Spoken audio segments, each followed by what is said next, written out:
uma vez, boa noite, sejam bem-vindos. Nós estamos no projeto Paz de Joelhos Filhos de Pé, orando hoje especialmente pelos filhos. E com a série O Selamento e os Selados, nós vamos falar hoje sobre os deveres da congregação no dia da expiação. Um assunto muito sério, solene e oportuno, né? Conosco está novamente o irmão José Ilso Borges, da Assembleia. E eu passo a palavra para ele. Seja bem-vindo, irmão. Obrigado, irmãos, por todos estarem aqui. Apesar que já falamos desse assunto em um momento anterior, mas é muito oportuno de nós relembrarmos sempre uma verdade até ela se fixar na nossa memória. O texto que nós lemos foi de Levítico, capítulo 23, versículo 26 em diante. Diz o seguinte: E o Senhor falou a Moisés, dizendo: Também no 10º dia do 7º mês será o dia da expiação. Será uma santa convocação para vós, e afligireis as vossas almas, e oferecereis uma oferta queimada, feita por fogo ao Senhor. E nesse mesmo dia nenhum trabalho fareis, porque este é o dia da expiação, para fazer expiação por vós perante o Senhor vosso Deus. Irmãos, no 10º dia do 7º mês, no calendário judaico, acontecia uma das maiores festas anuais para o povo judeu. Era o dia da expiação. O que é expiação? Expiação significa apagamento, defesa, aniquilação do pecado. Então, nós temos uma profecia bíblica em Daniel que diz assim: até 2.300 tardes e manhãs e o santuário será purificado. Então, a purificação do santuário era um ritual solene nos tempos do antigo Israel. Qual era o objetivo da purificação do santuário? Limpar, apagar, aniquilar todos os pecados que eram transferidos do pecador para dentro do santuário através do sangue da oferta do cordeiro. Então, durante todo o ano, o povo de Israel confessava os seus pecados e entregava ao sacerdote para que o seu pecado pudesse ficar lá dentro do santuário até que chegasse o dia da expiação e esse pecado fosse apagado. Vejam bem, durante todo o ano o pecado era perdoado. No dia da expiação ele era apagado. Quando nós olhamos para os rituais do antigo Israel, geralmente nós chegamos a pensar assim: bom, os sacerdotes e o sumo sacerdote tinham muitas atividades durante todos os dias, principalmente no dia da expiação, principalmente o sumo sacerdote. No dia da expiação, 10 dias antes, o sumo sacerdote saía de sua casa e ficava em uma casa isolada. E aquele dia da expiação era um dia de muita atividade para o sumo sacerdote. Mas o que eu quero estudar com os irmãos agora é que não era somente o sumo sacerdote que tinha funções no dia da expiação. O povo tinha muitas funções. E se o povo deixasse de executar alguma dessas funções, então eles eram eliminados do povo de Deus. Eles eram mortos. O povo de Israel, ele tinha algumas obrigações a cumprirem no dia da expiação. Na verdade, durante todos os dias, eles tinham funções quando eles cometiam pecado. Então, no dia da expiação, eles tinham uma função especial. Então, se eles deixassem de cumprir aquelas funções, então eles eram eliminados. Então, o povo de Israel, ele era aceito como um povo, porém eles atuavam na individualidade. O fato de um integrante da nação judaica permanecer àquela nação e os seus amigos e irmãos estavam naquela ocasião, não isentava ele de estar lá também. E eu quero dizer aos irmãos que todos aqueles rituais que aconteciam no dia da expiação, eles prefiguravam acontecimentos no nosso tempo, né? Aquela profecia que eu citei no início de Daniel diz assim: até 2.300 tardes e manhãs e o santuário será purificado. A purificação do santuário celestial inicia o seu acontecimento no dia 22 de outubro de 1844. Então, o 10º dia do 7º mês, que era o dia da expiação para o povo judeu, representa para nós, nos nossos dias, 22 de outubro de 1844. Então, qual era a função do povo? O que o povo precisava fazer? O que isso significa para nós hoje? Primeira coisa, né? Primeiramente, o que o povo precisava fazer? Era uma festa solene, lembrando que não era uma festa facultativa, não era quem queria ir. Todos os que desejavam o perdão final e a bênção do sumo sacerdote tinham que estar lá. Mas aí nós podemos nos perguntar, mas eu de casa, o sumo sacerdote não podia me abençoar de lá e eu recebi a bênção de casa? Não. Todos aqueles que queriam a bênção do perdão tinham que estar lá ao redor do santuário. Era um requisito. Aqui no livro de Levítico, capítulo 23, diz assim: e também no 10º dia deste 7º mês será o dia da expiação. Será uma santa convocação para vós. Santa convocação. Todos deviam estar lá. E é interessante que o sumo sacerdote, quando ele estava dentro do santuário fazendo o trabalho de apagamento dos pecados, o povo deveria estar do lado de fora. Na borda da roupa do sumo sacerdote tinham vários sinos pequenos que, quando ele se movimentava, então esses sinos sacolejavam. Ninguém podia olhar para dentro do santuário para ver onde o sumo sacerdote estava. Eles acompanhavam com o ouvido bem atento, silêncio profundo. Era um momento muito solene naquela nação. Todos ficavam atentos, com os ouvidos apontando para o santuário. Quando aqueles sinos sacolejavam com mais intensidade, então eles percebiam, aí vem o sumo sacerdote, ele terminou a expiação, ele apagou o meu pecado e agora ele vai me abençoar. E eles ficavam ansiosos pela chegada do sumo sacerdote na porta do santuário.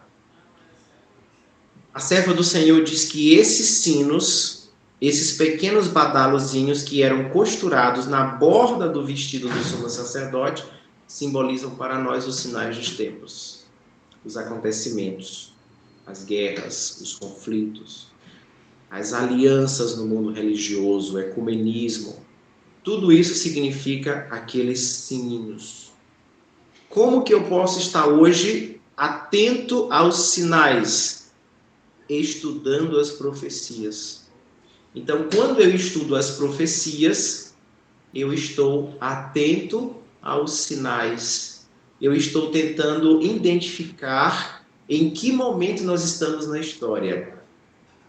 A serva do Senhor diz assim: não somos obrigados a saber o dia e a hora da volta de Jesus, mas somos obrigados a saber da sua aproximação. Como que eu sei que o meu Senhor breve virá? Pelos sinais, pelo cumprimento das profecias, eu consigo saber. Então, um primeiro requisito para o povo, não era para o sumo sacerdote, é para o povo, apesar que o sumo sacerdote também se encaixava, era a santa convocação. Então, a santa convocação, todo o povo devia congregar para o culto religioso, ele devia estar ali. Quem não estivesse ali, acompanhando o percurso do sumo sacerdote dentro do lugar santíssimo, não recebia as bênçãos. Da mesma maneira, irmãos, hoje, Quem não estiver vivendo nesta terra, acompanhando a obra de Jesus no lugar santíssimo, vai ficar sem o perdão divino. Sabe por quê? Porque simplesmente vai estar cochilando como as virgens imprudentes.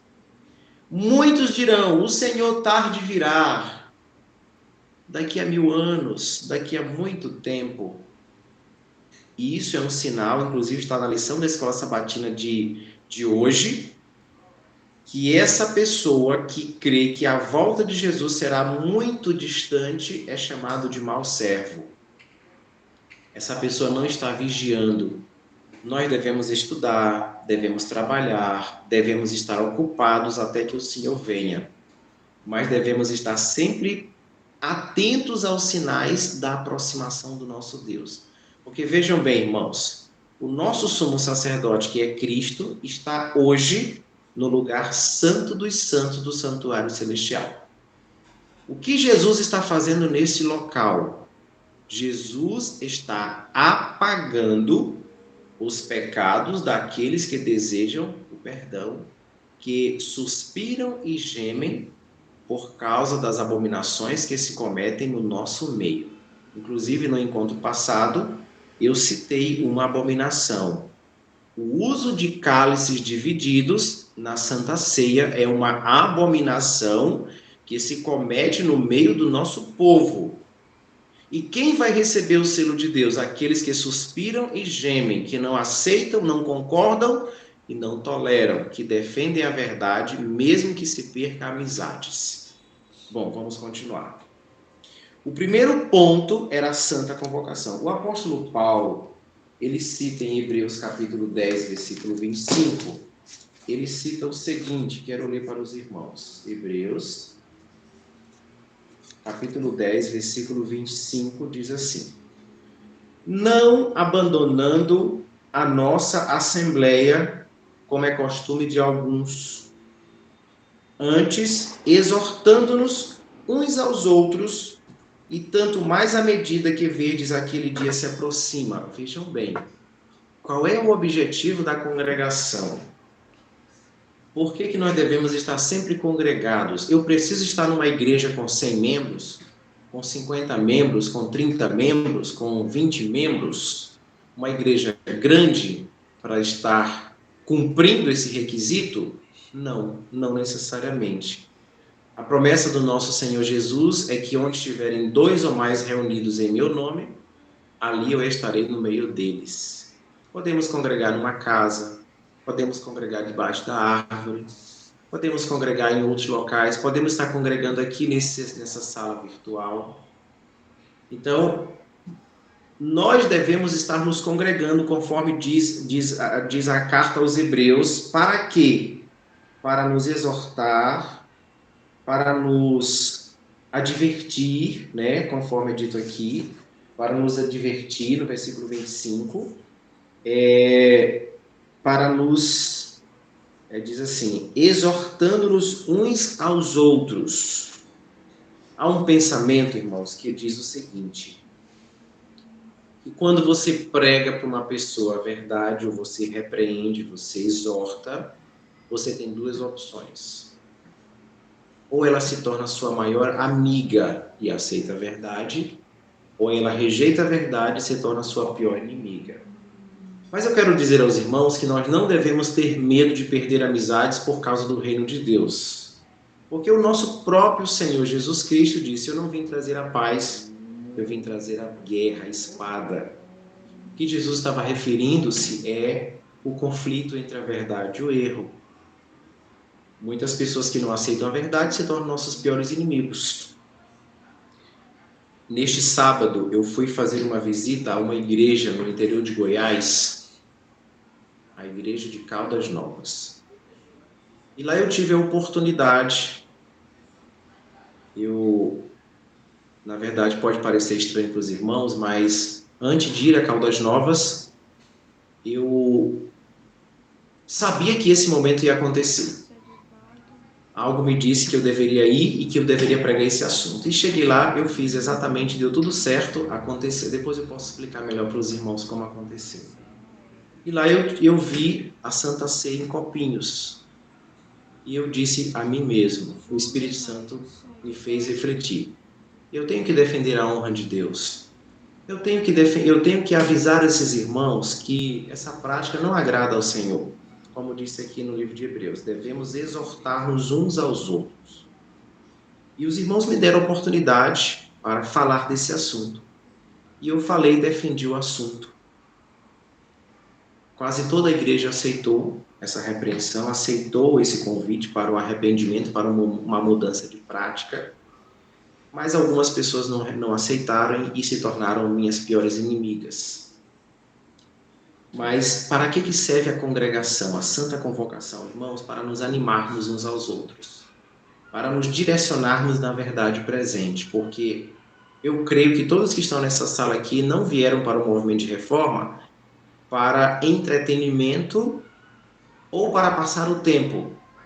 Eu acredito que todos nós que estamos aqui nessa sala, que viemos para a igreja do movimento de reforma, viemos com o objetivo de aprender a verdade, viver a verdade e sermos salvos por Cristo. Nós tínhamos as nossas igrejas anteriores e lá tínhamos o entretenimento, mas não tínhamos a verdade.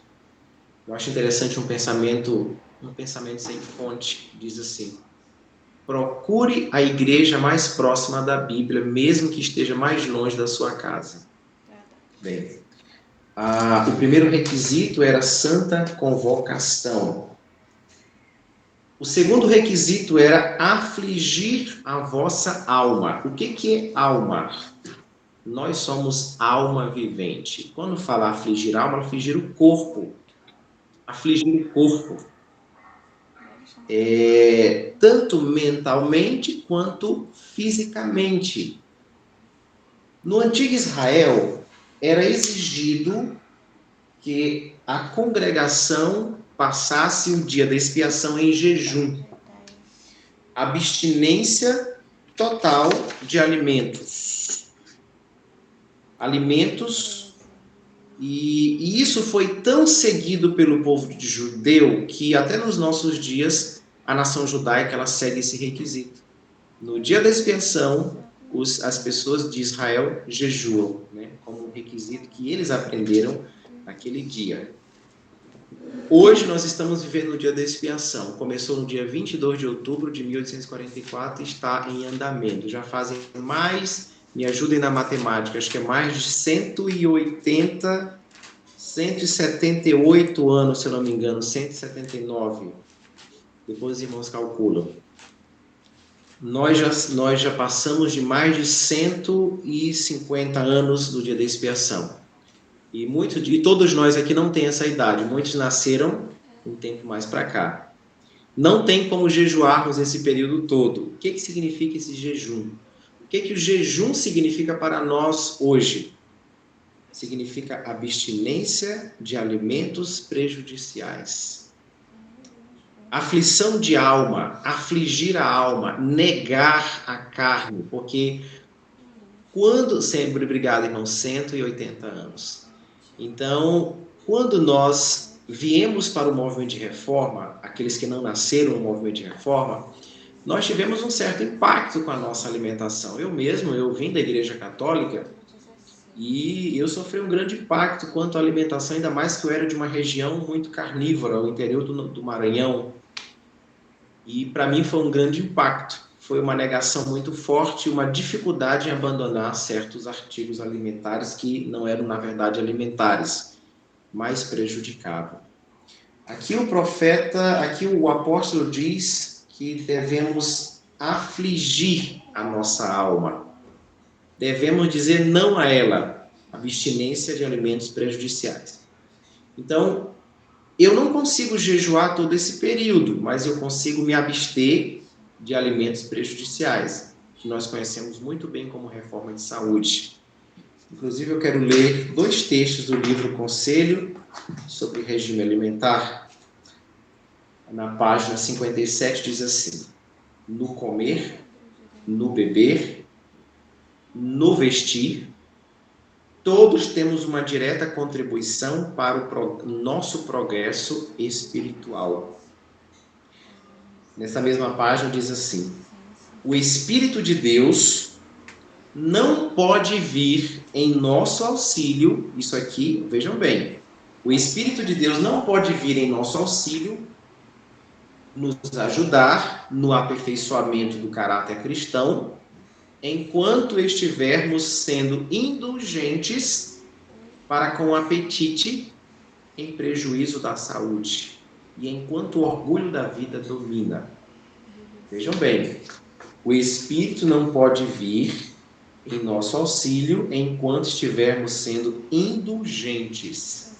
Na página 62 diz o seguinte: ninguém que professe piedade se refira com indiferença à saúde do corpo, iludindo-se a si mesmo com o pensamento de que a intemperança não é pecado. Aqui já fala da glutonaria, do descuido, do exagero, e nem afeta a sua espiritualidade.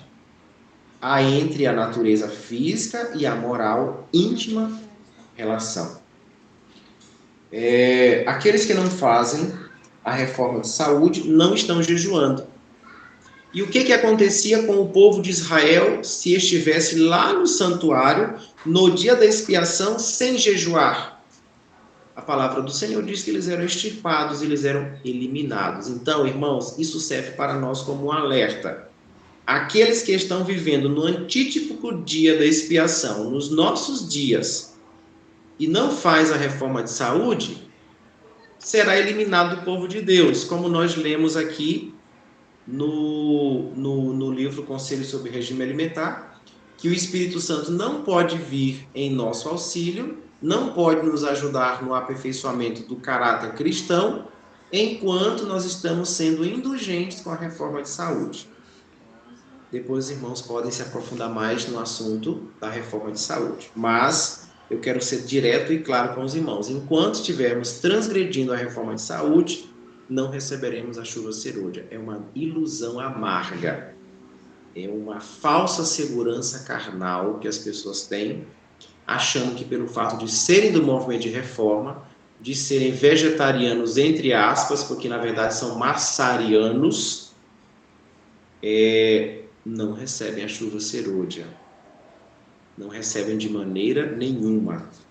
Então, o segundo requisito para o povo de Israel era a aflição de alma. A aflição de alma para nós hoje é a reforma de saúde. Diz aqui no livro A Cruz e Sua Sombra, na página 231. Quão poucos estão desejosos de renunciar às coisas que seu apetite anseia, mesmo quando reconhecem os reclamos de Deus. O profeta Isaías, olhando através dos séculos, descreve as coisas como segue: o Senhor dos exércitos, vos convida naquele dia para chorar, prantear, raspar a cabeça e cingir o cilício. Porém, é só gozo e alegria que se vê. Matam-se boi, degolam-se ovelhas, comem-se carne, bebe-se vinho. E os irmãos sabem do restante. Ainda dizem: comamos e bebamos, porque o mundo vai durar muito tempo. Ou então morreremos, então a gente tem que aproveitar. Então, essa é a situação do mundo hoje, um apetite descontrolado. E quando nós citamos Isaías, capítulo 22, versículo 12 e 13, nós não estamos nos referindo somente às pessoas que não têm o conhecimento que nós temos da verdade. Porque há situações em que nós comemos e bebemos com os ébrios. A glutonaria, a combinação de alimentos impróprios, a aquisição de alimentos impróprios em nosso corpo nos destrói. Como é o caso do queijo, que a irmã White diz lá no livro Conselho sobre Regime Alimentar. O queijo é deletério. A palavra deletério significa que destrói, que atrapalha o funcionamento. Então, o queijo, por exemplo, os irmãos que entendem sobre nutrição, eles vão me ajudar. O queijo possui uma alta concentração de caseína. Caseína é uma substância que faz com que nos nossos rins não funcionem corretamente. É como disse a irmã White, o queijo ele destrói a máquina digestiva, né? E, infelizmente, o nosso povo tem deixado de fazer o jejum espiritual, deixado de fazer a reforma de saúde por estar adorando um Deus, que é o ventre. Então, o Deus ventre tem sido um Deus muito presente no nosso meio. Então, Deus está convidando o seu povo a não se tornar escravo do apetite, irmãos. Satanás bem sabe que fazendo com que as pessoas transgridam a reforma de saúde, façam do apetite um Deus, elas estão enfraquecendo esse órgão aqui. Consequentemente, esse órgão aqui não consegue raciocinar corretamente, não consegue receber a clara compreensão do selo de Deus, que é a santificação do sábado. Então, Satanás tem levado a humanidade, não só a humanidade, mas a igreja, a fazer com que o Espírito Santo não venha em seu próprio auxílio, pela transgressão da reforma de saúde. Então, aqui diz assim, o Salvador deu especial advertência contra o mal de se permitir que o apetite domine durante esse tempo em que os registros das vidas humanas estão sendo examinados e pessoas são achadas dignas ou indignas da vida eterna. Acautelai-vos por vós mesmos, para que nunca vos suceda que os vossos corações fiquem sobrecarregados com as consequências da orgia, da embriaguez e das preocupações deste mundo. Mas alguém pode dizer, e aqui diz assim, para que aquele dia não venha sobre vós repentinamente como um laço, no dia do nosso julgamento. Mas alguém pode dizer, eu não me embriago, mas embriaga-se. A combinação inadequada de alimentos pode causar fermentação no organismo, que faz liberação de álcool no sangue. Esses dias atrás eu vi uma reportagem de uma investigação que estava em curso. A Anvisa estava analisando alguns pães, né, que são vendidos aí nos mercados, e eles tinham uma alta concentração de álcool, cachaça. E algumas pessoas foram pegas no teste do bafômetro por consumir aquele pão. Uma fatia de pão, 2 fatias, davam um alto teor de álcool no sangue. Então, eu não falo só do pão que eles estão fabricando aí, colocando muito álcool, mas a própria glutonaria, comer bebendo suco, comer bebendo água, comer tomando refrigerante, tomar sólido com líquido, comer queijo, combinações erradas, a base de combinações erradas que causam fermentação. E a própria glutonaria, irmãos, tem sido um mal muito constante no nosso povo, principalmente no sábado. O sábado é um dia que as pessoas estão mais calmas, tem mais tempo para se alimentar, para comer, porque às vezes na correria da semana. E nosso povo acaba pecando nesse ponto, porque no sábado as pessoas comem tanto no almoço que algumas passam a tarde dormindo, ou não têm discernimento para entender os estudos da tarde, né? Eu lembro que o pastor Mateus gostava de, quando ele era presidente da União Norte em Brasília, ele sempre dizia, olha, o almoço das conferências tem que ser um almoço bem leve, porque à tarde nós vamos estudar, nós vamos ouvir pregações, nós vamos ouvir estudos. E imagina que as pessoas estão tão sobrecarregadas que elas não conseguem raciocinar e ouvir, elas dormem durante o culto, elas dormem durante os estudos. Por quê? Porque o estômago está sobrecarregado de alimentos. Então, aqui diz que nós devemos tomar muito cuidado para que a embriaguez, as preocupações do mundo, a orgia, não venham sobre nós e nos peguem como um laço aquele dia. Então, nós devemos, sim, tomar muito cuidado, porque a reforma de saúde é o jejum que o povo de Israel tinha que fazer lá no dia da expiação. Então, o primeiro ponto, santa convocação. Todos nós devemos estar nos congregando, nos reunindo, não para transgredir a lei de Deus, ou para falar mal dos outros, ou para desonrarmos a Deus nas nossas reuniões.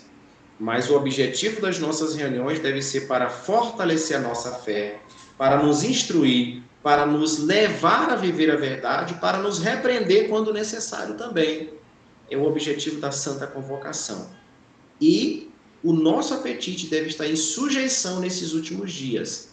Alimentos que promovam a nossa saúde física e intelectual.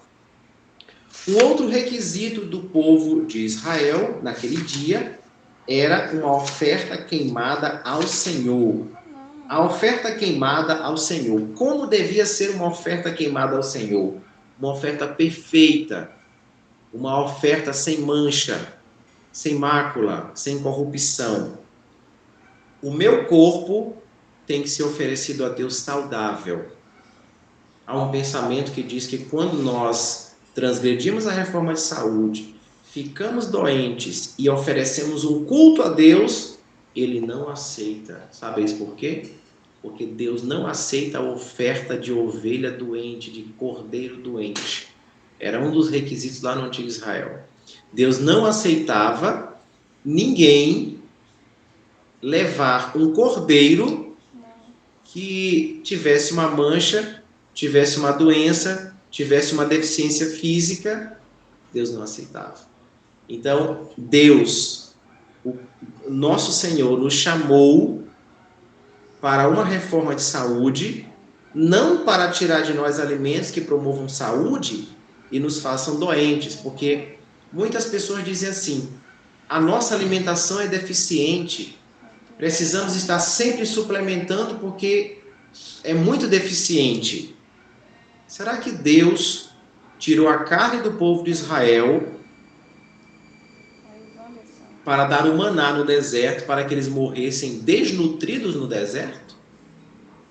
O maná era um alimento completo, tinha todos os nutrientes. Da mesma maneira, será que Deus tirou de nós a carne de animais mortos, nos deu os vegetais para morrermos deste mundo por desnutrição? O que acontece, irmãos, é que nós nos alimentamos muito mal. Nós não fazemos um uso judicioso daquilo que é benéfico para nós. E o meu corpo, ele tem que ser apresentado a Deus como um sacrifício vivo, santo e agradável.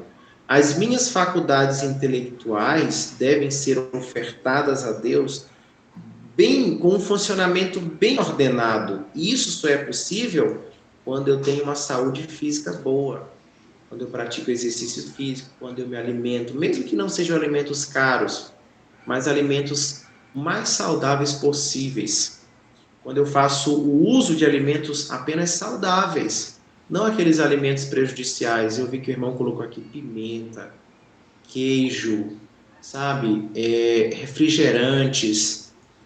Os irmãos sabiam que a cada copo de refrigerante são necessários 20 a 30 copos de água para eliminar o efeito maléfico do refrigerante no organismo? O uso de açúcar exagerado, o uso de sal exagerado. Então, o meu corpo é o templo do Espírito Santo, ele não pode ser manchado.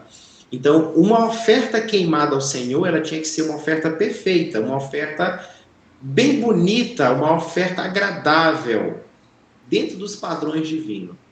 Da mesma maneira, eu tenho que oferecer o meu corpo saudável a Deus e a minha mente sã. Isso só é possível para aqueles que fazem a reforma de saúde. O último requisito, a última exigência para o povo de Deus é que naquele dia, no dia da expiação, ninguém podia trabalhar, ninguém podia fazer nada. Bom, como que nós podemos resolver essa situação hoje? Nós estamos vivendo o dia da expiação. Será que ninguém precisa mais trabalhar? Será que todo mundo tem que ficar em casa? Não, porque o trabalho é uma bênção. E Deus falou isso lá no livro de Gênesis: o trabalho é uma bênção. Deus deu trabalho para Adão. Isso significa para nós, irmãos, que nós não podemos fazer do trabalho também um Deus. O trabalho nos dias de hoje tem levado as pessoas a idolatrar o dinheiro e a deixar de valorizar as coisas sagradas. Muitas pessoas têm levado o trabalho tão a sério, de uma forma muito exagerada, que não têm feito os cultos matutinos, vespertinos, tem desgastado tanto o seu corpo com o trabalho que não tem dado valor à espiritualidade. Um outro erro crescente no nosso meio, eu falo nosso meio porque isso realmente é presente. Hoje, com o avanço tecnológico, com esses vídeos na internet que ensinam as pessoas a ganhar dinheiro fácil, que dizem que você pode ficar rico, que você tem que prosperar, que é necessário, as pessoas têm corrido atrás do vento desesperadas e têm deixado a espiritualidade de lado. No livro Primeiros Escritos, esse livro, eu já até li esse texto para os irmãos anteriormente, esse livro aqui diz assim, que Satanás reuniu seus anjos, eu vou ver se eu encontro, mas eu vou citar para os irmãos. Satanás reuniu seus anjos e disse aos possuidores de terra e dinheiro: fazei-os com que eles se encham de cuidados. Eu digo que não somente os possuidores de terra e dinheiro, mas aqueles que têm vontade de ganhar dinheiro. Diz assim, na página 266.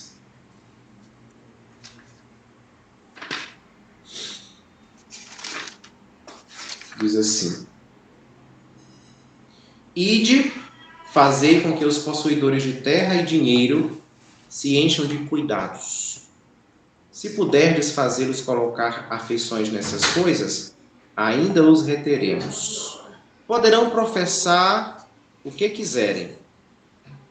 Tão somente fazei-os cuidar mais do dinheiro do que do reino de Cristo, ou da disseminação das verdades que nós odiamos.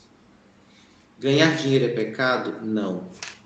Mas deixar de congregar para planejar o ganho do dinheiro, deixar de fazer os cultos, porque está muito ocupado com o ganho ou o plano de ganhar o dinheiro, aí é algo muito perigoso para nós. Nós precisamos do dinheiro para pagar nossas contas. O dinheiro é uma bênção, é o fruto do trabalho honesto. Mas hoje o mundo tem embarcado numa ganância desesperada, onde as pessoas estão atrás do dinheiro, correndo como se corre atrás do vento e não alcançam, a vida termina, as oportunidades se encerram e as pessoas não conseguem alcançar. Então, nós não podemos fazer do trabalho também um Deus, ou a vontade de ganhar dinheiro também um Deus. Então, recapitulando, quais eram os 4 requisitos para o povo de Deus no dia da expiação e quais são hoje? Santa convocação. O povo de Deus ele deve reunir-se para aprender a verdade, para compartilhar a verdade, para repreensão, para correção. É necessário que a gente tenha essa congregação, mesmo que seja 2 ou 3 pessoas. Irmãos, e outro detalhe importante, a congregação ela tem um papel fundamental quando nós estamos ensinando nossos irmãos. Às vezes, nós temos que pregar dentro da própria igreja, nós temos que chamar a atenção dos nossos próprios irmãos. Aquele que vê o seu irmão no caminho errado e deixa, e muitos dizem assim, não, ele sabe da verdade, ele que se vire. Não é bem assim. Nós somos guardadores dos nossos irmãos. Isso foi exemplificado lá quando Caim matou Abel. Deus perguntou para Caim, onde está o teu irmão? Caim disse, por acaso eu sou guardador do teu irmão, do meu irmão? E ele era guardador. Todos nós não podemos ter fé emprestada e nem carregar a fé do outro, mas nós temos a responsabilidade de ver o nosso irmão e mostrar o caminho certo. Se o meu irmão estiver no caminho errado e eu, pelo fato de eu achar que ele é da igreja e que ele é obrigado a saber de tudo, não falar nada, então o sangue dele cai sobre mim. Então nós somos responsáveis, sim, em falar a verdade até para os nossos irmãos de fé.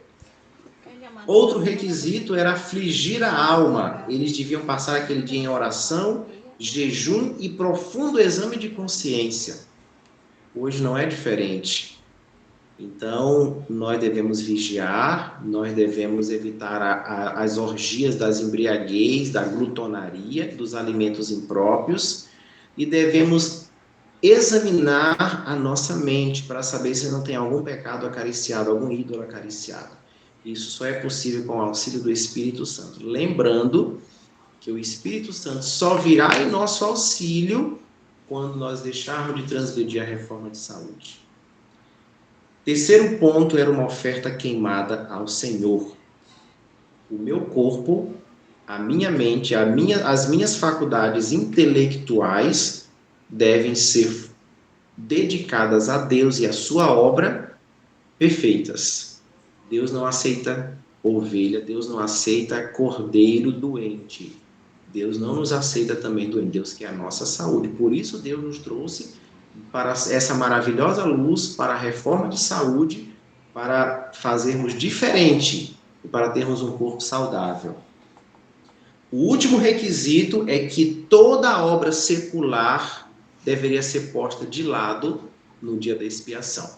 Hoje nós temos que trabalhar, porém não podemos fazer dos cuidados da vida, não podemos deixar que os cuidados da vida sobrecarreguem a nós e a nossa espiritualidade, a nossa fé fique em segundo plano. Os cultos, eles são importantes, o culto vespertino e matutino, inclusive o horário. Então, hoje nós temos uma cultura de, geralmente, na sexta-feira, fazermos o pôr do sol no horário. Mas na semana, nós relaxamos. Jesus, quando ele vinha visitar Adão, isso não fala que era sábado, não era sexta-feira. Fala que quando Jesus vinha visitar o casal no Éden, ele vinha na viração do dia. Significa que no pôr do sol, Jesus fazia o culto com o casal do Éden, com Adão e Eva. Então, todos os dias o Senhor também vem no mesmo horário buscar, o anjo vem no mesmo horário buscar o nosso culto. Então, essa era a mensagem que eu tinha para os irmãos hoje. Para todos os que estão nos assistindo, essa era a mensagem. Os deveres do povo de Deus nos últimos dias. Congregar, afligir a alma, que é a reforma de saúde, oferta queimada ao Senhor, apresentar-se a Deus saudável e intelectualmente saudável também, porque, irmãos, a obra de Deus precisa do nosso cérebro, do nosso intelecto, das nossas faculdades mentais e físicas. E também os irmãos nunca esqueçam de fazer, que não devemos fazer do trabalho e dos cuidados da vida um Deus como nós temos feito nesses últimos dias. Que o Senhor abençoe a igreja, que o Senhor nos ajude. E quero, inclusive, lembrar também de um texto que diz assim. Eu não estou lembrado a fonte, mas depois os irmãos podem procurar.